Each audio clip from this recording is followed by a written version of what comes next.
Lebanon के पास पहुंचा है अमेरिकी ड्रोन। एक और अहम खबर, हिजबुल्लाह के हमले के बाद लेबनान की सीमा के पास पहुंचा अमेरिकी ड्रोन। खुफिया जानकारी लेने पहुंचा है अमेरिकी ड्रोन। तो इस वक्त लेबनान और इजराइल के फ्रंट पर बहुत कुछ ऐसा घट रहा है जो कि आने वाले वक्त के लिए बड़े संकेत देता नजर आता है।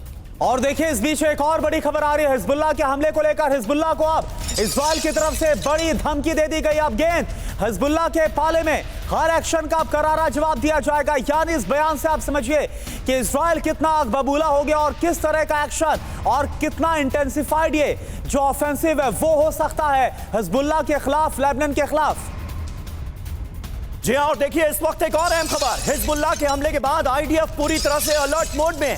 आईडीएफ चीफ ने इमरजेंसी मीटिंग की है। हिजबुल्लाह के हमलों पर चर्चा की गई है, जवाबी कार्रवाई के लिए बनाई गई है रणनीति। तो आईडीएफ चीफ भी इस इमरजेंसी मीटिंग में शामिल हैं और आगे के हमलों की रणनीति सीधे तौर पर बनाई जा रही है। ओपी तिवारी साहब, अब क्या हो सकता है, क्योंकि इजराइल पहले से ही लेबनान की तरफ से होने वाले हमलों के लिए तैयार था, अब हमले हो गए।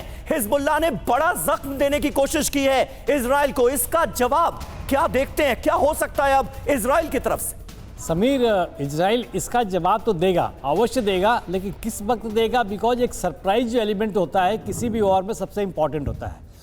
ये जो इजराइल का जो अटैक होगा, ये जिस तरीके से इन्होंने कारपेट बॉम्बिंग करने की कोशिश की है, खूब सारे रॉकेट लॉन्च कर दिए हैं। जैसे चतुर्वेदी साहब बता रहे थे कि कभी वॉर रिजर्व के होंगे, कुछ एक्सपायर्ड होंगे, ज़्यादा इफेक्ट नहीं हुआ।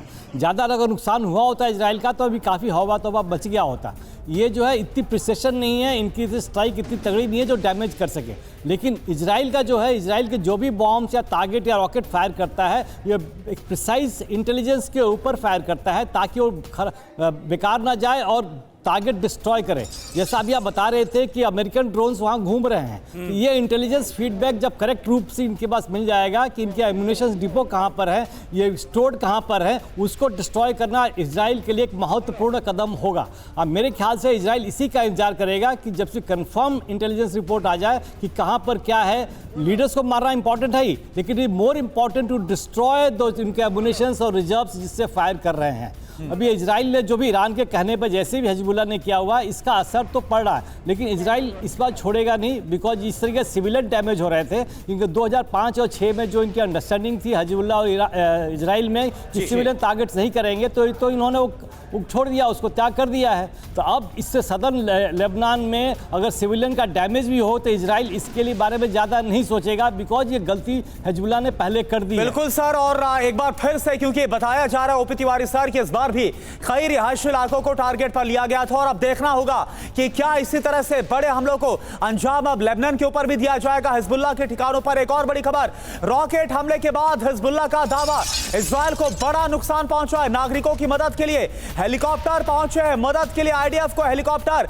भेजने पड़े हैं। हमले से उतरे इजराइल में भारी नुकसान की खबर है, तो ये तस्वीर आपको दिखा रहे। हालांकि इससे पहले सुमित, हमारे संवाददाता ने बताया था कि यह बात जरूर निकलकर सामने आ रही कि 2 इजरायली घायल हुए हैं, लेकिन हिजबुल्लाह इस बात का दावा कर रहा है कि बहुत बड़ा नुकसान पहुंचा है जो रिहायशी इलाके हैं।